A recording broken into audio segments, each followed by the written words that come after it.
Bismillahirrahmanirrahim. Assalamualaikum warahmatullahi wabarakatuh. Alhamdulillahirrabbilalamin. Wassalatu wassalamu ala asyrafil anbiya'i wal mursalin wa ala alihi wa sahbihi ajma'in, amma ba'du. Ya anak-anakku, mari kita awali pembelajaran pada hari ini dengan membaca basmalah bersama. Bismillahirrahmanirrahim. IPA, gasing, gampang, asik, menyenangkan. Allahu Akbar. Pada kesempatan kali ini kita akan membahas tentang tekanan. Nah, tekanan itu sendiri dalam bahasa Inggris berarti pressure. Sehingga untuk simbol tekanan itu adalah P besar. Tekanan dibedakan menjadi 3 macam seperti konsep Z. Dulu ketika kalian kelas 7, kalian sudah belajar tentang konsep Z, di mana zat terbagi menjadi 3, yaitu zat padat, zat cair, dan gas. Tekanan pun sama. Ada tekanan zat padat, di mana aplikasinya adalah pada hukum Pascal. Kemudian ada tekanan zat cair. Ini dinamakan juga tekanan hidrostatis. Kemudian aplikasinya ada di bejana perhubungan dan hukum Archimedes. Dan kemudian ada tekanan gas. Pada kesempatan kali ini kita akan membahas tentang tekanan zat padat. Oke, sebelumnya silahkan perhatikan 2 jenis sepatu berikut. Ada 2 gambar jenis sepatu. Sepatu yang pertama atau gambar A adalah flat shoes, kemudian gambar B adalah high heels. Tentunya kalian sudah pernah melihat kedua jenis sepatu ini ya. Nah, sekarang coba kalian bayangkan ketika kalian diinjak oleh 2 jenis sepatu tersebut. Coba, lebih sakit yang mana? Diinjak dengan menggunakan flat shoes atau jenis sepatu A ini, ataukah diinjak dengan high heels? Kira-kira lebih sakit yang mana ya? Nah, ini Ustazah gunakan sebagai kuis ya. Jadi kirim jawaban kuis kamu ya, kirim komentar kamu di komentar umum, bukan private comment. Kemudian 3 komentar tercepat Ustazah berikan poin plus 5. Oke, kalau sudah, kita perhatikan simulasi berikut ini. Oke, perhatikan simulasi berikut ini. Ada 2 buah paku. Di sini ada paku A dan kemudian ada paku B. Bedanya adalah ujung paku A itu runcing, sehingga di sini kita bisa artikan bahwa luas bidang tekannya kecil. Sedangkan ujung paku B itu tumpul dan luas bidang tekannya besar. Jika 2 buah paku dengan ujung yang berbeda, yaitu paku A runcing, pada paku B tumpul di atas papan kayu. Kemudian jika kedua paku tersebut dipukul dengan palu dengan besar gaya yang sama, maka apa yang akan terjadi? Kita lihat yang akan terjadi ya. Jadi paku A itu akan lebih mudah menancap. Kita lihat paku B itu lebih susah untuk menancap di papan kayu. Kenapa? Karena paku A lebih lancip dan paku B lebih tumpul.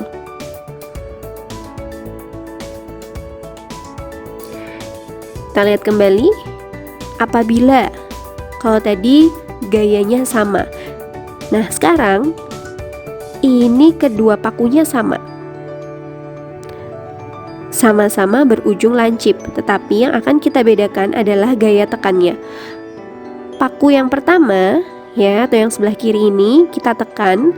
Kemudian kalau yang sebelah kanan ini dipukul dengan menggunakan palu, maka apa yang akan terjadi? Oke, yang akan terjadi adalah paku yang di sebelah kanan yang dipukul dengan menggunakan palu itu lebih mudah menancap dibandingkan yang hanya ditekan dengan tangan. Nah, kesimpulannya apa?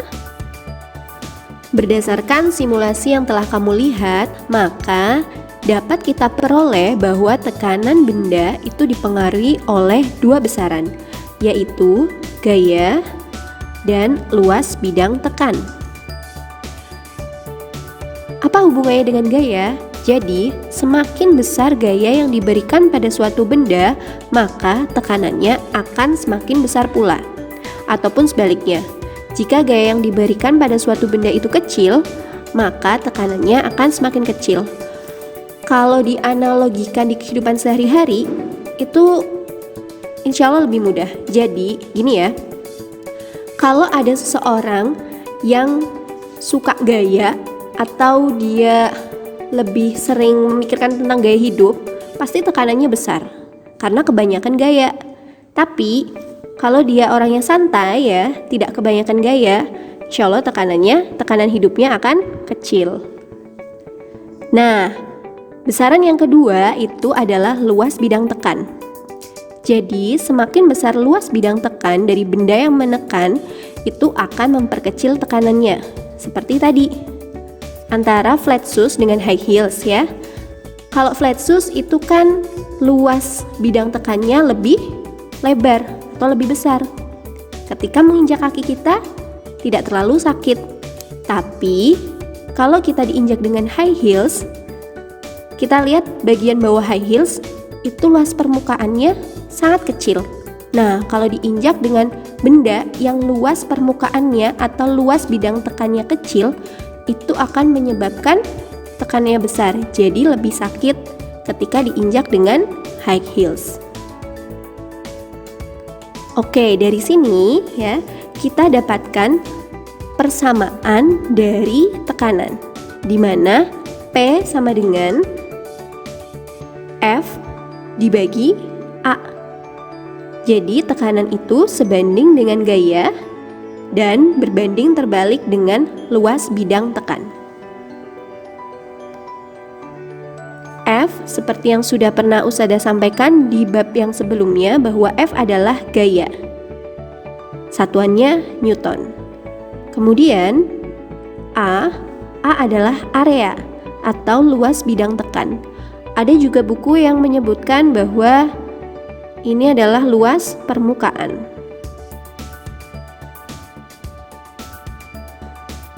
Ya, banyak referensi ya. Nah, untuk satuannya adalah meter persegi. Kemudian P itu sendiri atau pressure adalah tekanan. Satuannya kita lihat dari sini. F gaya itu satuannya Newton per meter persegi. Jadi satuan tekanan adalah Newton per meter persegi. Oke, contoh soal. Contoh soal yang pertama, sebuah balok memiliki luas permukaan bidang tekan 8 meter persegi. Kemudian diberi gaya 800 Newton pada lantai. Hitung tekanan yang diberikan balok tersebut. Ustazah ingatkan lagi ya, untuk menyelesaikan soal fisika, maka jangan lupa tulis dulu besaran-besaran yang diketahui. Maka kita tuliskan diketahui. Nah, di sini ada besaran apa saja? Luas permukaan bidang tekan. Nah, kita tahu bahwa simbol dari luas permukaan bidang tekan itu adalah A. A sama dengan 8 meter persegi. Kemudian diberi gaya. Gaya simbolnya F, 800 Newton. Kemudian hitung tekanan yang diberikan balok tersebut. Jadi yang ditanyakan adalah tekanan. Oke, simbolnya P. Kita jawab. Jangan lupa tulis terlebih dahulu persamaannya. P sama dengan F per A. Kita substitusi angkanya. F adalah 800 Newton dibagi 8 meter persegi. Nah, mudah sekali ya, 800 dibagi 8. Berapa?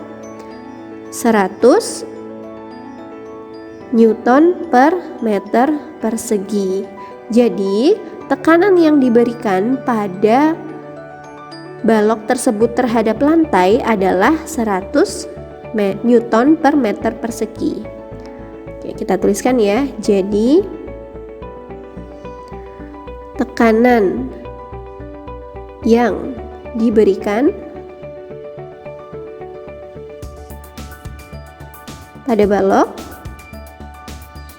terhadap lantai adalah 100 Newton per meter persegi. Oke, ini contoh soal yang pertama. Selanjutnya, contoh soal yang kedua. Perhatikan gambar berikut. Di slide itu ada gambar balok ya, dengan panjang 8 cm, kemudian lebarnya 4 cm dan tingginya 2 cm. Jika massa benda 8 kg, hitung tekanan yang diberikan balok tersebut.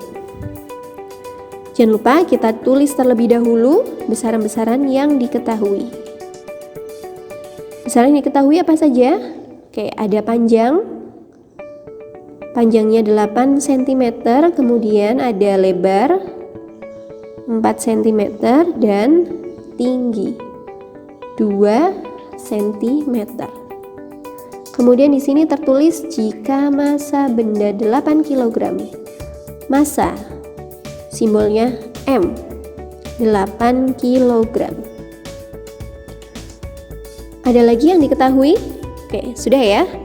Kemudian hitung tekanan, berarti yang ditanyakan adalah tekanan. Simbolnya P. Kita tuliskan terlebih dahulu rumusnya. Jawab P sama dengan F dibagi A.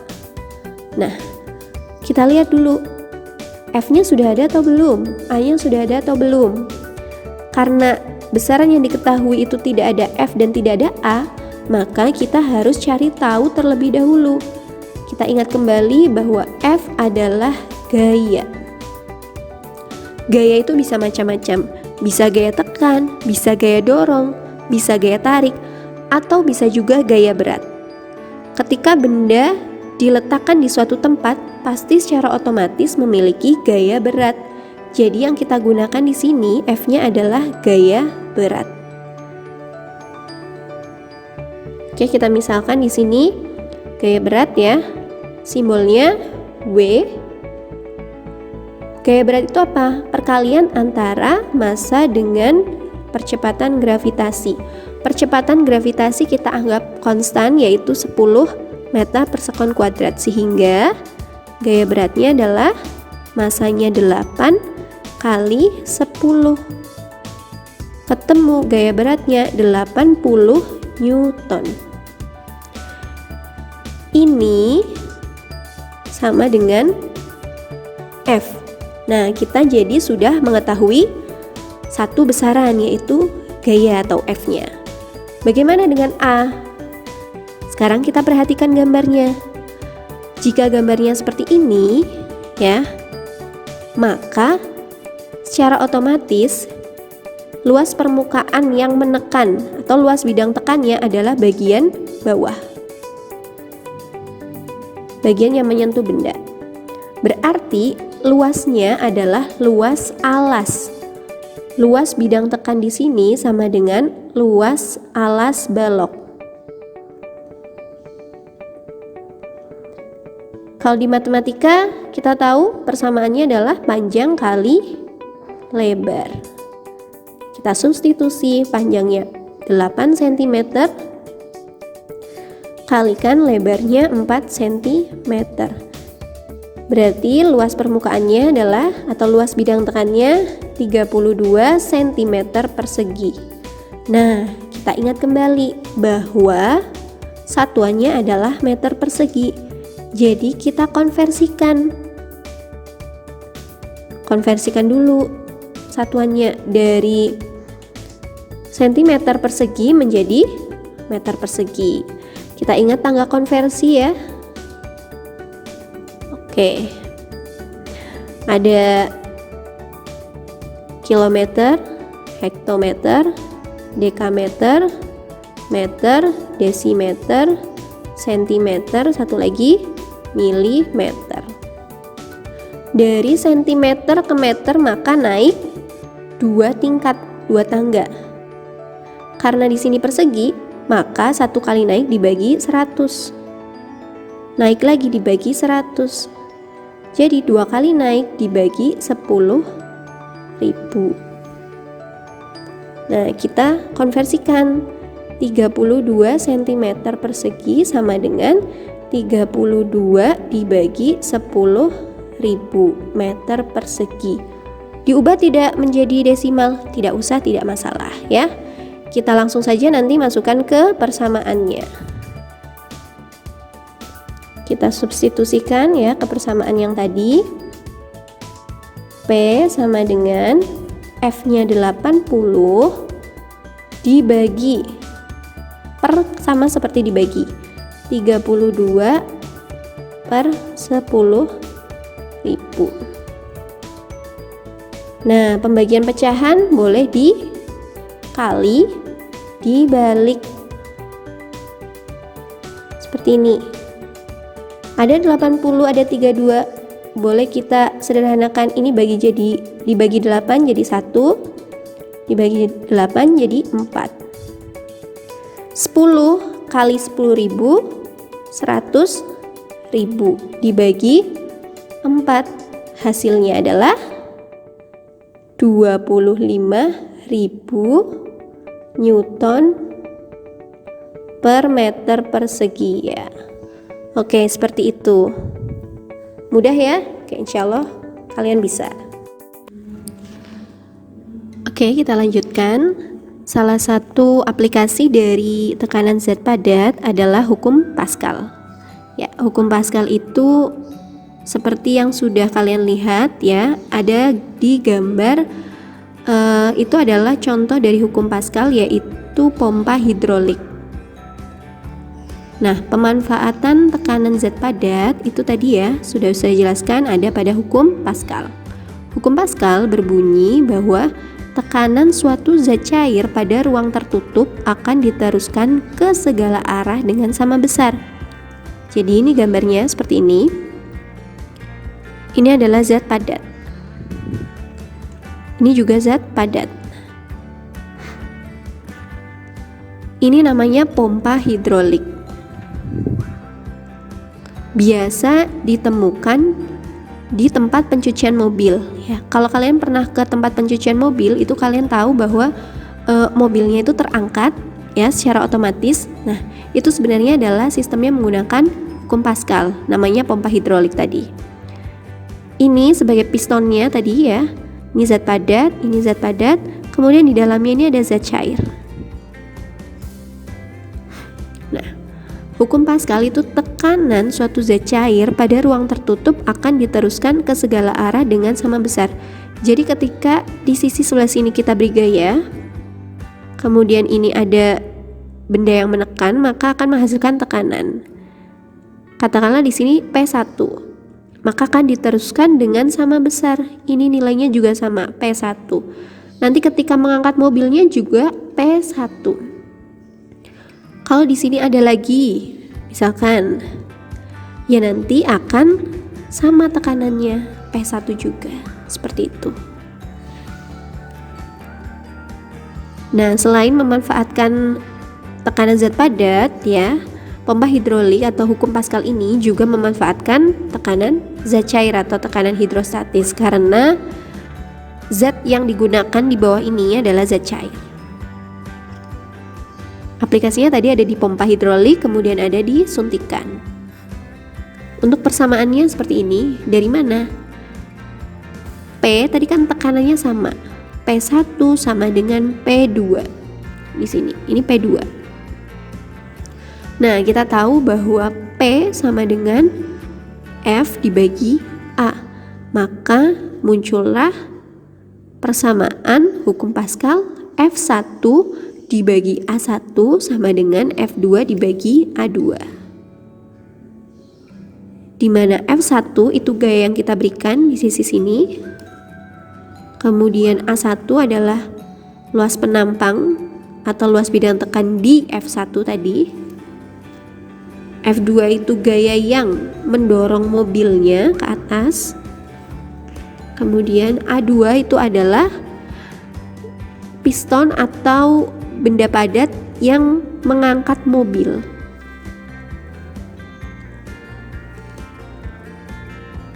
Oke, perhatikan simulasi berikut. Ya, kita perhatikan untuk simulasi hukum Pascal. Apa yang terjadi jika wadah yang ada di sebelah kanan ini ya ditarik tuasnya atau pistonnya, kemudian dimasukkan ke dalam air, diisi dengan air, lalu air yang sudah berada di dalam tabung tersebut dikeluarkan. Apa yang akan terjadi? Ya, kita lihat bersama bahwa air akan menempati ruang, dan ketika ditekan, ya, air akan memancar dengan tekanan yang sama. Untuk penerapannya ada di mesin hidrolik atau pengangkat kendaraan. Ini biasanya ada di tempat pencucian mobil atau pencucian motor, ya. Jadi ini gambarannya. Nanti di sini diberi gaya. Kemudian nanti dia akan memberikan tekanan yang akan disalurkan melalui zat cair. Di sini zat cairnya adalah minyak, kemudian nanti akan terangkat. Oke, seperti ini gambarannya. Dia akan terangkat. Ketika dikeluarkan udaranya, maka dia akan kembali ke posisi semula.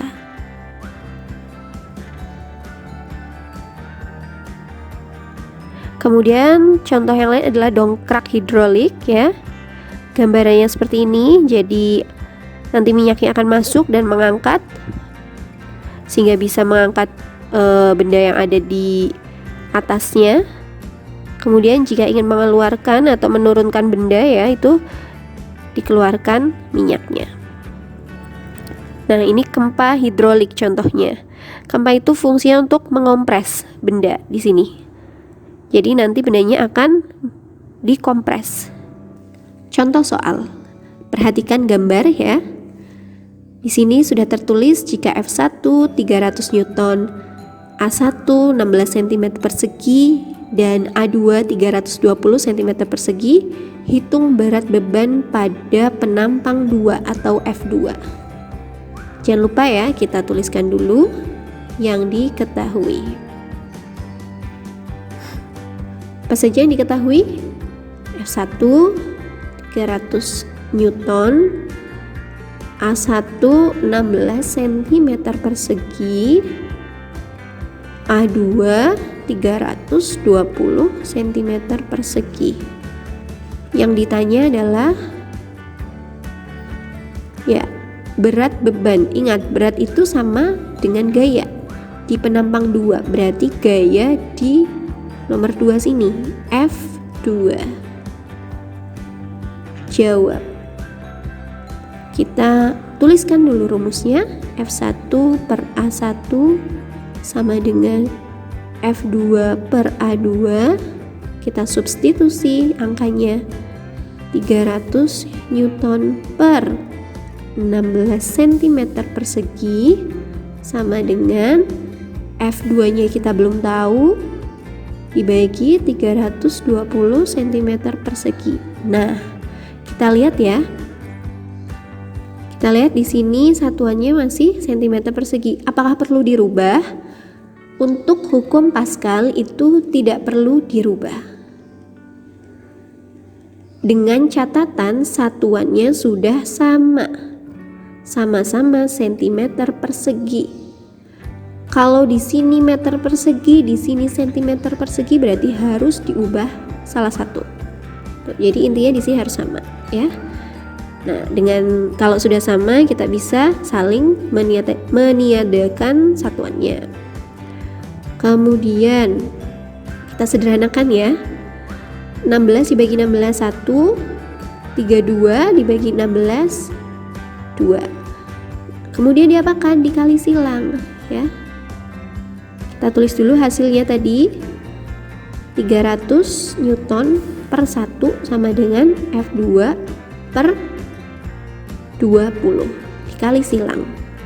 300 Newton kali 20 sama dengan F2 kali 1. Nah, kita balik ya. F2 kali 1 kan sama dengan F2. Jadi F2-nya sama dengan 300 kali 20. Berapa? 6000 Newton. Jadi tadi kita memberikan gaya 300 Newton untuk mengangkat beban dengan berat 6000 Newton, seperti itu. Nah, itu memudahkan sekali ya. Jadi kalau di tempat pencucian mobil, kalau mau mengangkat mobilnya kan tidak perlu mengangkat secara manual, cukup dengan menggunakan pompa hidrolik. Oke, sudah paham semua ya anak-anak? Nah, sekarang tugas kalian adalah jawablah pertanyaan-pertanyaan berikut. Ada 2 pertanyaan. Pertanyaan pertama, perhatikan 4 buah balok berikut. Ada balok A, balok B, balok C, dan balok D. Dari keempat balok di atas, manakah yang dapat menghasilkan tekanan terbesar jika balok tersebut ditekan dari sisi atas? Dari atas ini. Oke, Ustazah ulangi ya. Dari keempat balok di atas, manakah yang dapat menghasilkan tekanan terbesar jika balok tersebut ditekan dari sisi atas? Oke, pilih jawabanmu dan jangan lupa berikan penjelasannya. Kemudian pertanyaan yang kedua, carilah gambar penerapan dari hukum Pascal yang ada pada kehidupan sehari-hari, minimal 2. Boleh foto real atau foto asli yang ada di sekitar kamu, boleh juga kamu cari di internet. Tentunya nilainya akan berbeda ya. Nah, 2 tugas ini tadi silahkan kalian kirimkan ke Google Classroom. Seperti itu ya. Jangan lupa turn in atau kumpulkan. Oke? Nah, sekian dari Ustazah untuk materi hari ini tentang tekanan zat padat. Semoga apa yang Ustazah sampaikan bisa bermanfaat untuk kalian dan menjadi pahala kebaikan bagi kalian semua. Kita akhiri dengan hamdalah dan kafaratul majelis.